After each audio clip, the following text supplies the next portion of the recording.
Good morning, everybody. It's 10 o'clock, and we'll call the meeting to order. Item 2 on the agenda is approve the minutes for the meeting of November the 14th, 2013. Move it. Motion been made. Are there a second? All those in favor signify by aye. Opposed, same sign. Ayes have it.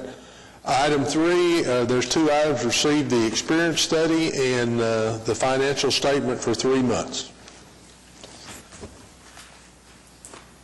Need a motion? I'll move it. Motion. A second? All those in favor signify by aye.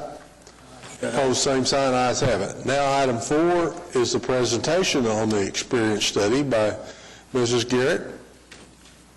Gates, please. Louise, would you please come up and tell us what you found or what you didn't find or what you want us to do?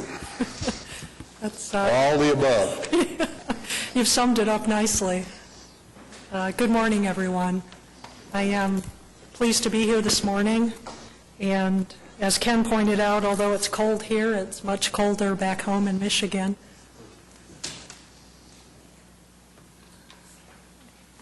You, I believe, have in front of you a copy of the most recent assumption study, and I'm going to cover that during the course of my presentation this morning. The purpose of the study is to review and update the assumptions that we use in the annual valuations of the retirement system.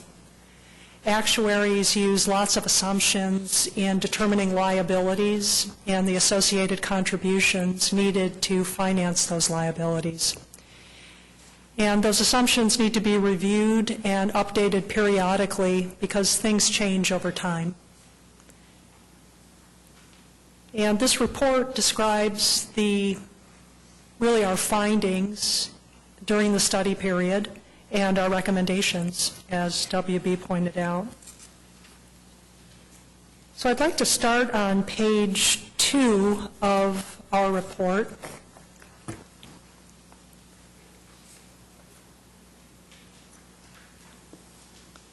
The first assumption shown here in the report is the retirement assumption. Folks in your retirement system can retire after completing 25 years of service without regard to age, or upon attainment of age 65 with completion of 5 years of service. Just because somebody can retire, it doesn't necessarily mean they will. You know, the decision to retire is more complicated than that. And what we did is we took a look at what happened in your retirement system during the study period. And in terms of the expected number of retirements during the course of a given plan year and the actual number. And that's shown here in the chart on page 2. So with respect to regular retirements, you can see just looking at the totals roll, which is shown in bold. Based on current assumptions, we expected about 398, almost 400 people to retire during the study period, which was a 5-year period, the one shown there. And in fact, there were about just under 250 people that retired. And as a result, we would recommend lowering the assumed incidence of retirement based on the experience of the system. With respect to the number of early retirements, we see the same sort of thing.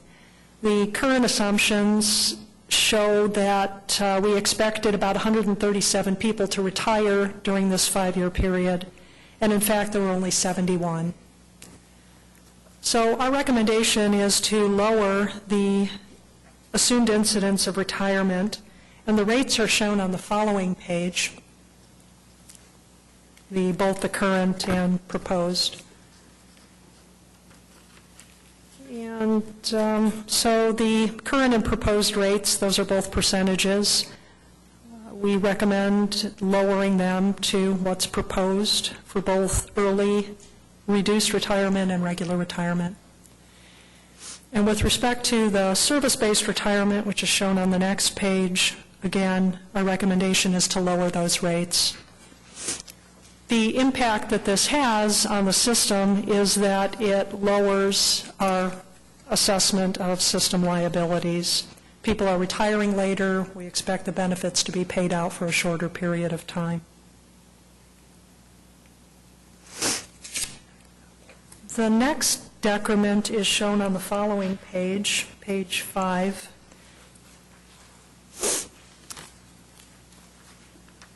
This is called turnover or withdrawal. Really, we're interested in knowing the incidence of termination among city employees covered by this retirement system relative to system assumptions. You know, during the course of someone's career, not everyone is going to stick around until they're eligible to retire. Some people are going to terminate city employment because they quit or are asked to leave. And this assumption measures the actual and expected incidence of this event.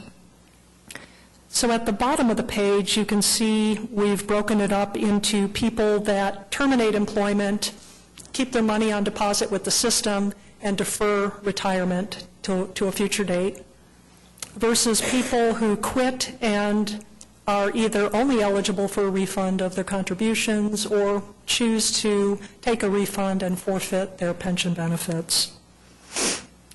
So with respect to the vested deferred terminations, you can see that the current assumption is a pretty good match with the experience during the study period.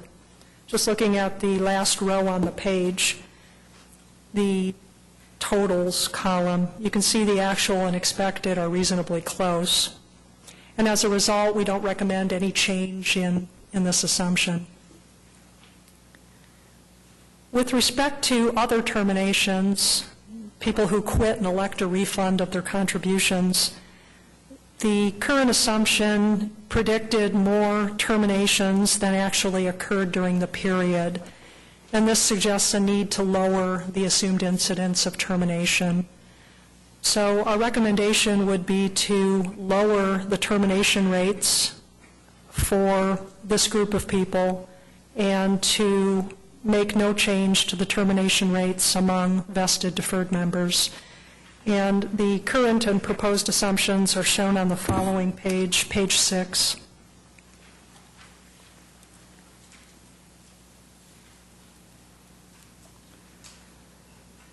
We show rates of termination during the first 5 years of service. Those are complete years shown there. And then after 5 years of service. And the reason for doing that is that there tends to be a higher incidence of termination during the initial years of employment. We see that in virtually all pension plans that we study, all employee groups. People figure out pretty quickly within the first 5 years whether they're going to stick around or they're going to leave. And as a result, we have a higher incidence of termination during the initial period of employment and then somewhat lower thereafter.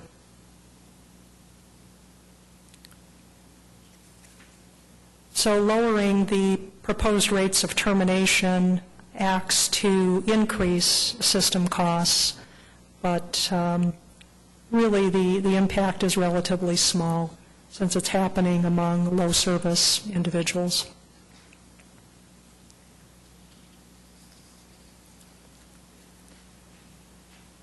On the following page, the next page, we took a look at the incidence of disability retirement.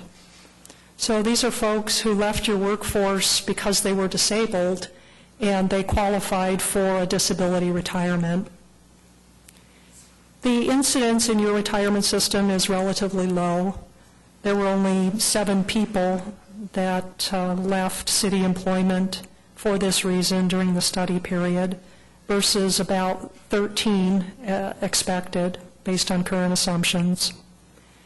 And as a result, we would recommend lowering the assumed incidence of disablement and subsequent retirement.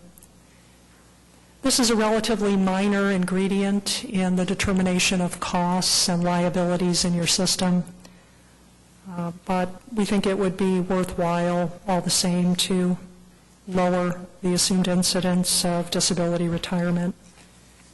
And that is shown on the following page, the current and proposed rates of disability.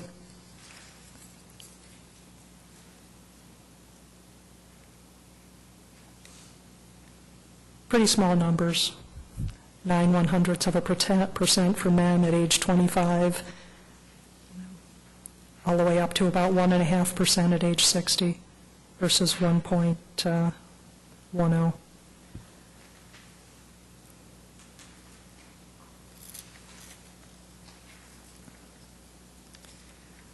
The next thing I'd like to talk about is shown on the following page, and this is mortality. The assumed incidence of mortality or death has a pretty significant impact on the annual valuations of the retirement system. This is an assumption that we use to determine or assess how long someone's going to live, which in turn affects the number of benefit payments the system will make to this individual. So longer anticipated lifetimes tend to result in higher system liabilities. Lower lifetimes tend to result in lower system liabilities.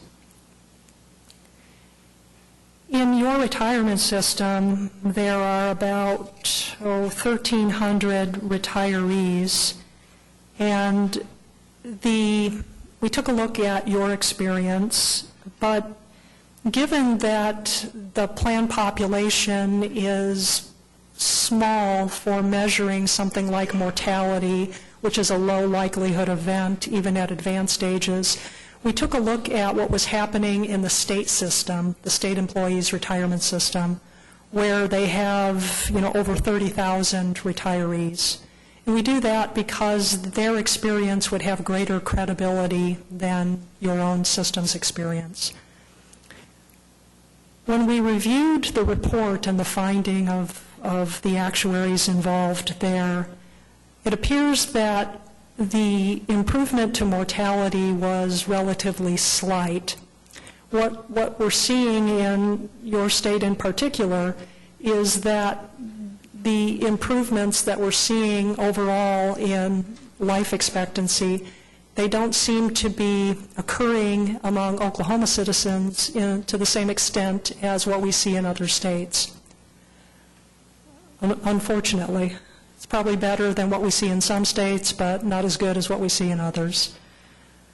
The table recommended in the state system is RP 2000 projected to 2010, so basically a mortality table that would be about 3 years old. But even though it's 3 years old, it's still a pretty good fit and has some what we call margin for improvement over current state employees. As a result, we think it would be a good fit for your retirement system. And the impact on anticipated future lifetimes is shown at the bottom of the page, page 9. The improvement is greater for men than women. That's what we're seeing as far as trends go. So an individual age 50, a man age 50, based on current assumptions, is expected to live almost another 28 years under the current assumptions, and about 31, almost 32 years longer under the proposed assumptions. So even though the longevity improvement experienced by folks in the state system, the state general employees, is not as great as what we see in other states, there still seems to be some improvement. And as a result, we would recommend updating the mortality table used in this system to reflect some modest improvement. So going from GAM 94 to RP 2000 projected to 2010 would reflect some improvement.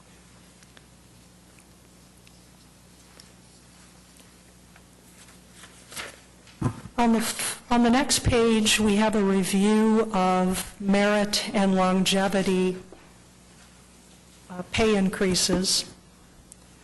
And in reviewing this assumption, we took a look at the current contracts and in particular took a look at the step increases that were occurring in the contracts. So, you're a new hire, you hire in at I'm making up numbers, $10 an hour. And as you progress through the various steps defined by the contract, your pay is scheduled to go up. The current assumption ties pay increases to age, and based on the union contracts that you have and the percent of the population that is unionized, which appears to be about 2/3 of the group, we think it would be a reasonable thing to do to shift the assumption from an age-based merit longevity increase to service-based. The impact on assumptions was about neutral. It's sort of a function of when you're hired, what the impact is. For folks hired around age 30, it's about a wash. If you're hired after age 30, it's a bit of an increase. If you're hired before age 30, it's actually a reduction. So the impact of this change is relatively minor on retirement system liabilities, but we think it would be a reasonable fit based on the current practice, at least as represented by the union contracts.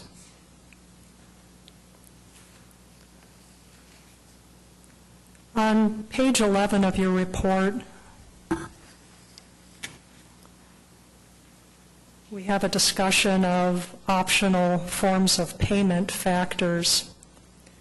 Whenever mortality tables and, to some extent, the rate of interest earned on system assets, whenever those are updated, it's reasonable to review and update the factors used for optional forms of payment. So for a retiree in your system, at the time of retirement, they can elect to receive their benefit as what we call a straight life annuity. So it's only payable over the retiree's lifetime. As an alternative to that, they can elect a form of payment that would provide income to a spouse, typically, in the event that the retiree dies first. In electing that optional form of payment, this is something that the retiree has to pay for, and they pay for it in the form of a benefit reduction. It's kind of like an insurance policy on the life of the retiree.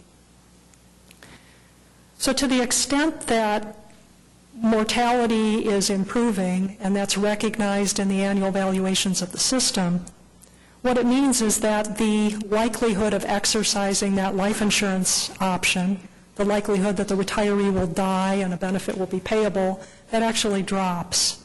And as a result, there's a decrease in the cost associated with this benefit option to the individual. And there's an example, a brief example at the bottom of page 11 of how this would play out. So for an individual with a $20,000 benefit paid over the life of the retiree only, if they want to elect 100% joint and survivor option, which continues the benefit entirely, 100% of the benefit continues to a spouse in the event that the retiree dies first. Under the current assumptions, there's about a 7% reduction in benefits to pay for that. And so the individual's benefit ends up being about $18,600 a year. Based on an updated mortality table, the reduction is only about 6%.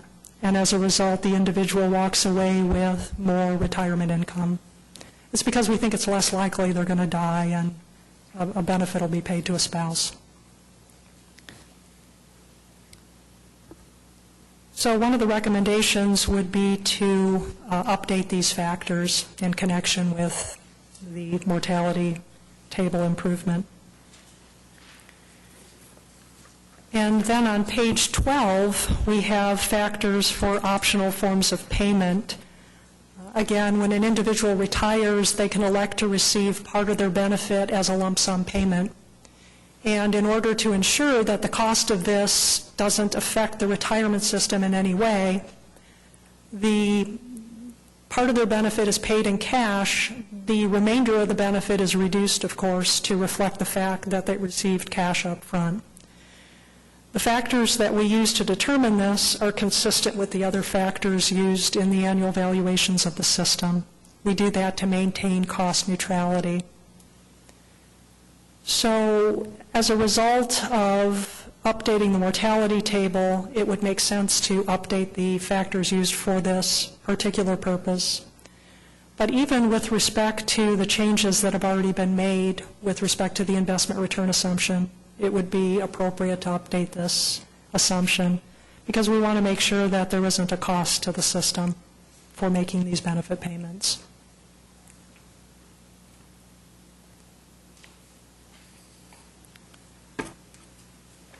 And the next section of the report deals with the economic assumptions used in the annual valuations of the plan.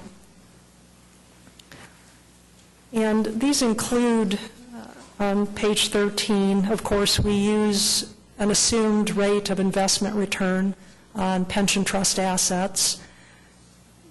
That was decreased recently to 7.5% net of expenses. And so we wouldn't recommend any change at this time to that assumption. The wage inflation assumption was also revised. There was a modest reduction to that. And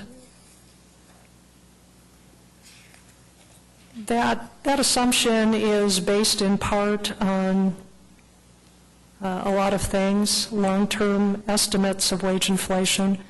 Currently, that's at 4%. And we took a look at some information published by the Social Security Administration. They do long-term estimates of wage inflation, and the nature of your plan is certainly long-term. And they come up with a range of assumptions, and based on their estimates, which I would add are widely used by public plan actuaries in reviewing and assessing these rates, their estimates are between 3.5% per year and about 4.3%. So your current assumption is certainly within that range, and we've presented a couple of alternatives for consideration by the board, 3.75 and 3.5%.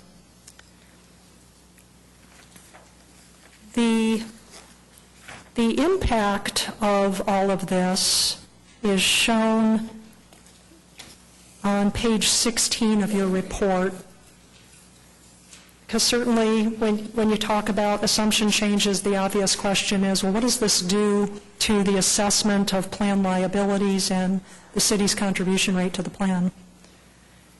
And you can see, just looking at the chart, the liabilities are shown under item 1. You see the current assumptions, and under column A, column B shows just the impact of changing everything but wage inflation. Items C and D show the impact of not only the demographic changes, but changes in long-term wage inflation. And you can see that in terms of item 5, the city's contribution percent, changing only the demographic assumptions results in an increase. That's due largely to the change in the mortality table. But combining that with a change in wage inflation, moving over from left to right, you can see that that results in a lower city contribution and a lower assessment of liabilities. It's because you're anticipating lower future pay increases for current employees. It results in a lower projected benefit, which in turn results in lower system liabilities. So the amount needed to finance the obligations decreases. And then item D is yet another alternative, the 3.75% per year wage inflation assumption, resulting in a city contribution rate of 6.63%. And then you can see the very last row, the impact on the funded percent with respect to each alternative. So in terms of differences, these are not wildly different in terms of their impact. We really didn't see too much in the result of the review that warranted a huge change in assumptions. But the package of assumptions shown in the report, we think it would be good to make the proposed changes.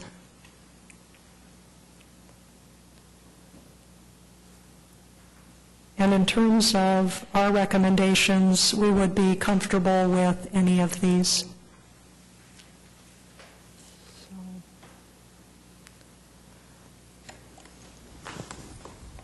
Anybody got any questions of Louise? I did. Go right ahead, sir. Make sure you got your mic on. Is it on? Yeah. Good. Excuse me. Can we go back to page 2, Sure. please?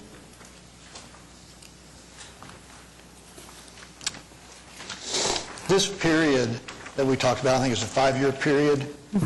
It was a period of pretty big economic upheaval. Yes. And was that taken into consideration, that we're considering more economic upheaval? Or are we ignoring what happened? Well, that would have been in calendar year 2000, end of 2008, and the aftermath in 2009. We certainly didn't make any adjustment to our assumptions. So what you're looking at is what actually happened in the plan. And you can see that there were fewer actual retirements than anticipated by long-term assumptions. And that may be that people were afraid to leave their job. That's what I was inquiring. Right. The proposed change in assumptions is a modest change that would move sort of in the direction of a lower incidence of retirement. We're not actually trying to match what happened during the study period. And part of that is the reason you cited. You have events like that could potentially distort what you see. Okay. I think also you mentioned that the benefits would be paid out for a shorter period of time, but wouldn't they be larger benefits? That's correct. So how do those two? It's a good question. Right. When someone leaves later than anticipated, a couple of things happen. One is that, on the one hand, you have benefits that are potentially growing. They're growing with additional years of service and with potential pay increases, which tend to be lower at the tail end of someone's career. And the incremental improvement in benefits as a result of the additional service credit also tends to be lower. You could have someone with 30 years of service and improving it by 1. It's a modest improvement. When you compare that relative to the additional years of benefit payout, especially with an assumption of improved longevity, plus the COLA that's payable during their lifetime, the longer lifetimes typically provide higher income than the additional benefits. But very good question. And on page 13, and I'd ask maybe Craig and Jim and Diana to address this about our salary scales.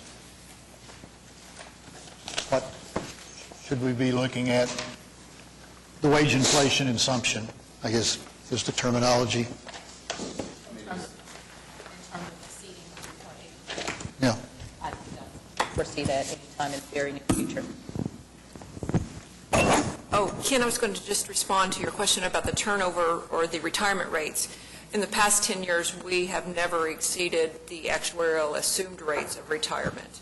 So even prior to the turmoil in 2007, even when economic times were hard, we have never hit the retirement rates. The only time we got close was in 2001 when we did the plan changes, and we had a whole lot of people waiting for us to do the plan changes that postponed the retirement until we got those plan changes in effect.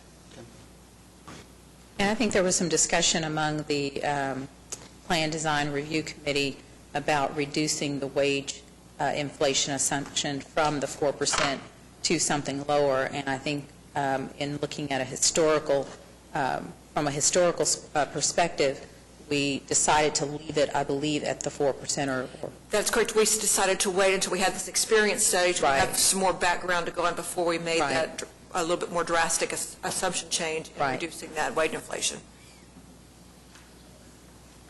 Oh, yeah. Anybody else got anything? Go right ahead. Mr. Chairman, I'd like to go back to, because I had the same question as the gentleman did on page 3 or 2. Again, Okay. I'm a little unclear, I'm on page 2, on how you make the assumptions. Are they purely based on the historical number of individuals that leave the system or retire, or do you look at the economic factors associated with that? Because I think he's right. If people are more uncertain about the economy, they may choose to work longer and not retire. But as the economy improves, you might see just the opposite effect.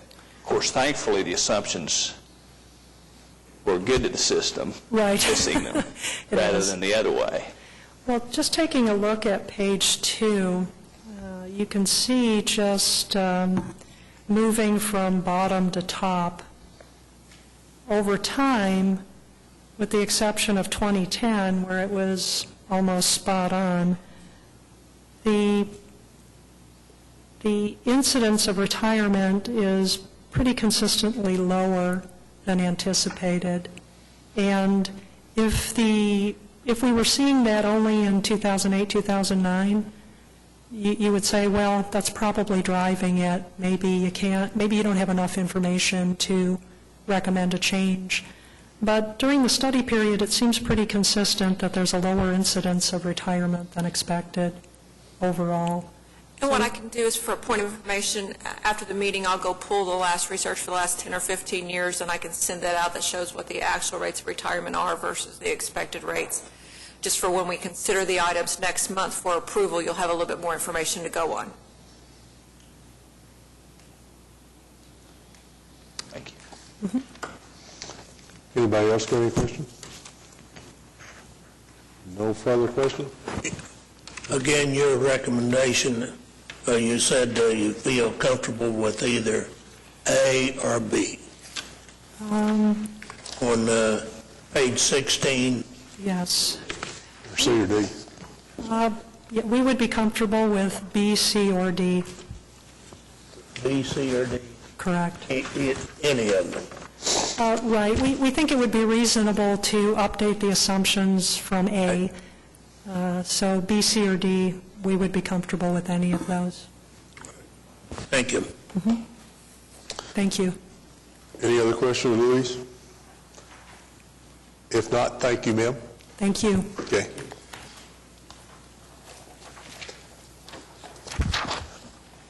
Item 5 on the agenda is two items, approve the payroll and the ordinance, and we take them separate. The ordinance, the payroll, let's do the payroll first. Motion been made, are there a second? All those in favor signify by aye. Aye. Opposed, same sign, ayes have it. Item 5, B, is the ordinance related to the change of 4084, and you have it, was sent to you, it's highlighted on page 12. Wally, you want to explain, this is from our tax attorney, is that correct? That would be correct. An IRS requirement doesn't really change anything in our practices. We don't have anybody that meets the high income payment anyway. So Okay. the single as part of approving our plan. All right, thank you, sir. I have a question. Is this timely? Is this being done on time? I know in the private sector, the 415 amendment was done a It has couple to years be- ago, It has to be in effect this year. so we're doing it back to the first of the year? Well, yes, actually. Go ahead. I was just going to say, this was just a minor change that they had out in a new LFR, that it has to be effective by December 31st, 2013. So it will be in effect at December 31st, 2013. Okay. Entertain a motion? Motion been made, are there a second? All those in favor signify by aye. Aye. Opposed, same sign, ayes have it. Item 6 is approve the claims docket. Motion been made, are there a second? All those in favor signify by aye. Aye. Opposed, same sign, ayes have it. Item 7 is approve the following application for service retirement. Motion been made, are there a second? Second. All those in favor signify by aye. Aye. Opposed, same sign, ayes have it. Item 8 is receive report of death and authorize the payment of $5,000 and authorize the secretary to make the necessary changes to conform to the following. Motion been made, are there a second? All those in favor signify by aye. Aye. Opposed, same sign, ayes have it. Item 9 is to receive the report of death and authorize the secretary to make the necessary changes to conform to the following. Motion been made, are there a second? All those in favor signify by aye. Aye. Opposed, same sign, ayes have it. Item 10, yes. I just have one question about item 9. I was looking at the actual pension amount, and when was the last time we did an adjustment for, I don't recall. 2001, wasn't it, when we brought them up? Or, I mean, we did the annual cost of living, since that was Another cost of living. The purchasing power was done in 2001, and so that brought her up to the current standard. I think she was even making less than $100. Well, what happens is, when you're only getting half of your spouse's, of course, that cuts it back down to half, and how that has been brought up for inflation. But she's even with inflation. Well, that's purchasing power was done in 2001. Right. She's even, which brought her up to what inflation would have carried her through. At that time. Right, at that time. And then, of course, she's received, we haven't been above the 4%. Right. And we had a 4% rate at that time. Right. And we haven't been above 2 since we've lowered it to 2, so she should be even with inflation. Any other questions? If not, the investment consultant report, Jake and Andrew, you're on.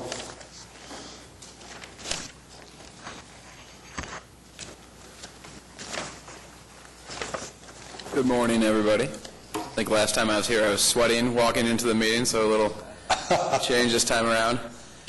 We'll be pretty short here, but just kind of a high-level review of the economy right now. Not really many changes in the last month since we've spoken. Equity markets continue to rise steadily, and this has offset fixed income weakness within the portfolio. We've seen some steady economic improvement with numbers coming in. Unemployment has continued to decline slowly, now around 7%. That's down from 7.8% at the beginning of the year. That 6.5% is sort of that magic Fed number for the tapering of asset purchases. And we've seen GDP increase to about 3%. So year over year, that is from less than 1% in the last year. So as I alluded to, all of this sort of increases in speculation that the Fed will begin to resume or make more speculation about tapering of asset purchases, which will cause interest rates to go up. They have been doing that throughout the year, but a little bit more significantly would be the result if there was an announcement made which would cause bond prices to decline farther. We've seen these issues with bond prices on the fixed income front. Rates continue to rise. 10-year Treasury at about 2.8%. That's about a 1% increase throughout the year. That's a significant increase. So bond prices continue to decline. Where does that leave us within equity markets on the U.S. small cap front? In the last year, up 40%. That's amazing, really. U.S. large caps up 30%. EAFE, which is developed non-U.S., up 25%. Emerging markets have struggled. They've underperformed significantly. Developed markets up about 4%. And then core bonds negative at 1.6%. That's as measured by the Barclays Aggregate Index. So really, where does this leave us with equities? There's speculation on both sides of it. Is there room to run? Is there not room to run? Is the run over here? Valuations continue to increase. About in the S&P 500 last year, earnings were about price to earnings were about 14 times. That's increased to 17 times now. There could still be room to run. I meet with money managers fairly regularly, and it's sort of a mixed opinion there. So we feel there's room to run, but given these higher valuations, the run could be running out. So within this context of rising equity markets, we look at your allocation table on page 1 here, and you notice that the overweight allocation to large cap and small cap equities have increased over time. That's just something to be mindful of, going forward, rebalancing, taking some of that risk off the equity table and rebalancing to other asset classes that have not participated as heavily in the rally. Flipping the page to page 2, we can see the performance focus on the 1 year, up 16.1%. The value of the portfolio now at $618 million, approaching that 16-19 range. And really, performance has been in line with what I just discussed. U.S. large caps and small caps drove out performance, specifically on the small cap front. You can see the managers have done well on an absolute and pretty decent on a relative basis. On the large cap front, all managers up in that 30% range. The long-short piece, up 17%, which is a very nice absolute return for this sort of strategy. Keep in mind with the policy index, that index is 16.3% on the year. That the long-short piece is being reflected by the S&P 500 within that index. So S&P 500 is up about 30%. You have an absolute return of your long-short manager of 17%. So it has caused a slight lag in relative performance on the policy index in the last year, but it is still there for protection purposes in case of a market correction. International equities, as I alluded to, up about 25%, so strong performance there. Then EM, up 4%.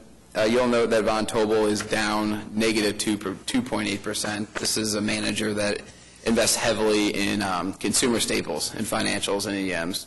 They'd really try to focus on more direct consumer exposure within emerging countries.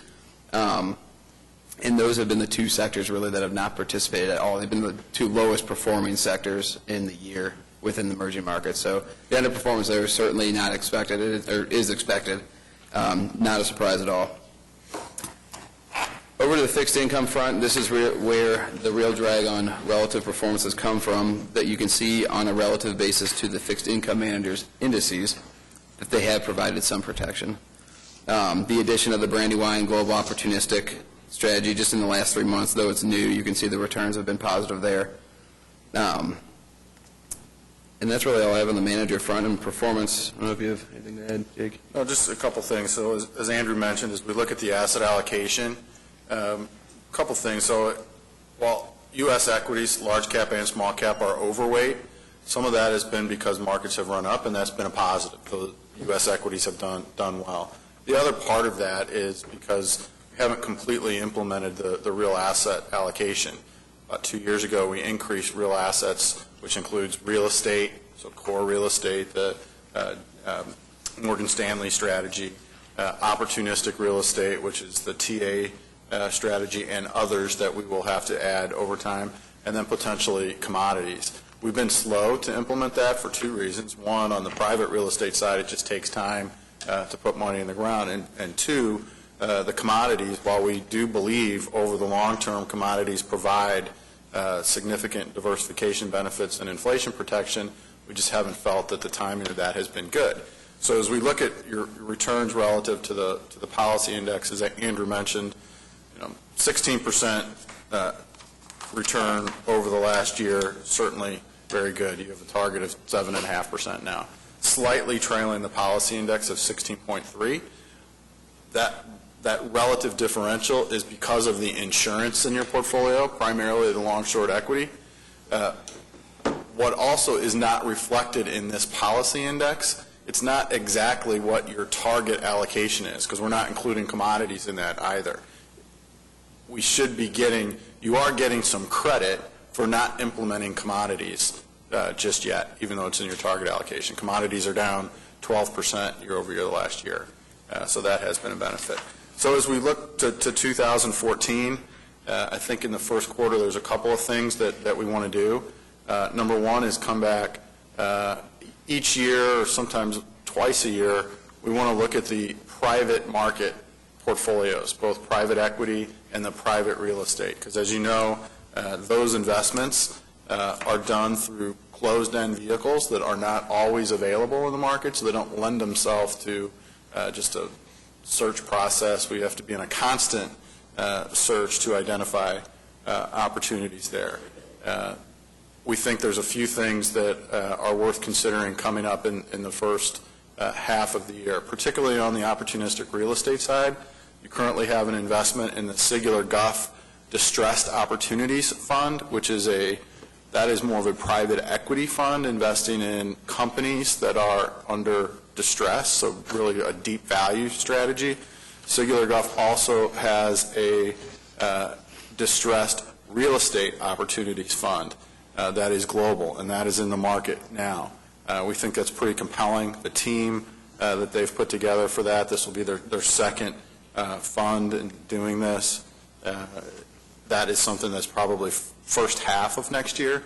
So we want to come back in January with a plan, looking at where you are in terms of your private equity and private real estate or opportunistic real estate, how much needs to be committed each year to get to your targets, and have some kind of a pipeline of opportunities to discuss. Part of that, we'll also want to talk just about the further implementation of this real asset portfolio, looking at commodities. We're still cautious on implementing commodities, but the challenge is, particularly for an institutional account like this, we probably need to have something in place, whether or not it's funded or not, because we can't turn the switch on and off. We're not trying to be tactical, but we are cognizant of not, stepping into the bathtub when the water's scalding hot, which is kind of what we've been trying to do. So we will come back in the first quarter with this plan to address those things. The other things throughout the year, I think we were doing a number of manager changes this year with respect to fixed income and emerging markets. Probably time to have just a couple managers come in for updates. I think it's been some time since either of the hedge fund managers have been in. So perhaps in the second quarter of the year, having Hamco and K2 come in for an update, and then looking at other strategies. I looked through the manager profile. Most of them have been in at one point or another, but it's been some time since you've had an update from them. Other than that, we don't have anything further. I just want to wish you all a Merry Christmas and Happy New Year. Any board members with any questions? You got one? Yeah, sorry. Yes, I have a question. On page 1, specifically the large cap equity being 6.7% over target, what's the trigger to rebalance those? Because that's about a 34% greater than what the target was. Right. You have a range of plus or minus, I believe it's 10%. But the challenge we have, one of the underweight to private equity is 2.5% in your policy. It's indicated that because it takes time to get private equity up to targets, that underweight is going to be invested in large cap. So that's 2.5% of that 6. Okay. So realistically, we're looking at 4%. The other side of that, from a rebalancing standpoint, you're also overweight in fixed income. The place that's underweight right now is real assets, and we don't have the ability necessarily to rebalance there. But you're not outside of your ranges. Okay. You're with it. That said, as monthly cash needs are being addressed in the portfolio, we would recommend that they come exclusively from large cap. Which I think they're already set up to do. So, thank you. Any other questions? Any other questions? Okay. Thank you. Item 11, comments from board or staff or citizens? Yes, ma'am. At the January meeting, we will be meeting in the executive conference room, right across or right in the back here. The mayor needs to use the council chambers during our regular scheduled meeting. And also, I will have on the agenda each item that we've talked about during the review, so each individual item will be up for consideration and approval by the board. And then when I get back to the office, I will send out the rates of retirement that we've had over the last 10 or 15 years. Any other comments from any board members? If not, I wish all of you a happy holidays. WD, Oh, yes, sir. I'm sorry.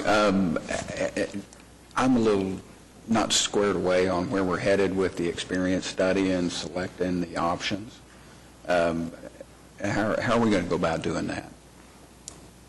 Each individual item will be up for consideration on the January agenda, and so you will approve each assumption change at that point in time. Okay. Or not approve, I mean. Okay. either approve it, change it, or not approve it.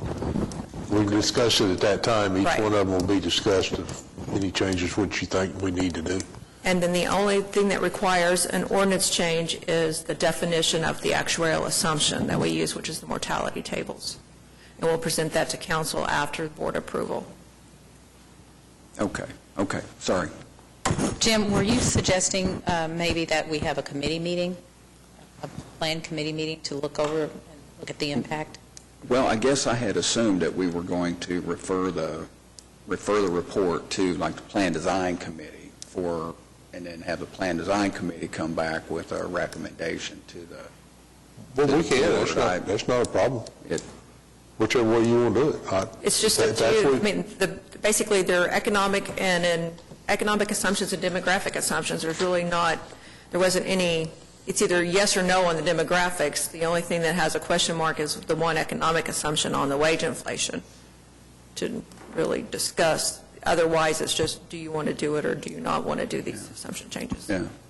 There's also the question about whether or not we need to establish a policy for timing of future experience studies. Experience studies, the standard is usually 5 to 10 years, and we stay in that bracket. It's depending on what events are going on with the system and whether we know something's coming up, some sort of plan change that may affect what we're doing.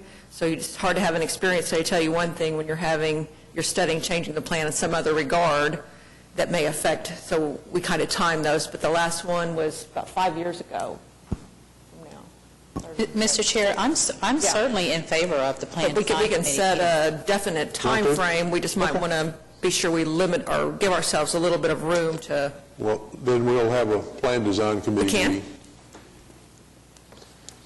meeting. Get with Renee and look at our calendar and decide when we want to do it before the next meeting. Okay. Who's on the Plan Design Committee?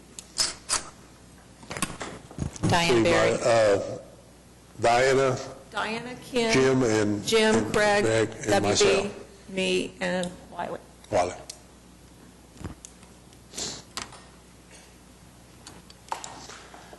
Anything else? Mr. Chairman, the only comment I'd make is on page 16 of the experience report in the unfunded actuarial accrued liability payment. Those are pretty phenomenal, and I just want to compliment this board. I'm new to the board, but that's a pretty good barometer on the health of this system. So I appreciate what you've done to get us in that position. Thank you, sir. Anything else? If not, we are adjourned.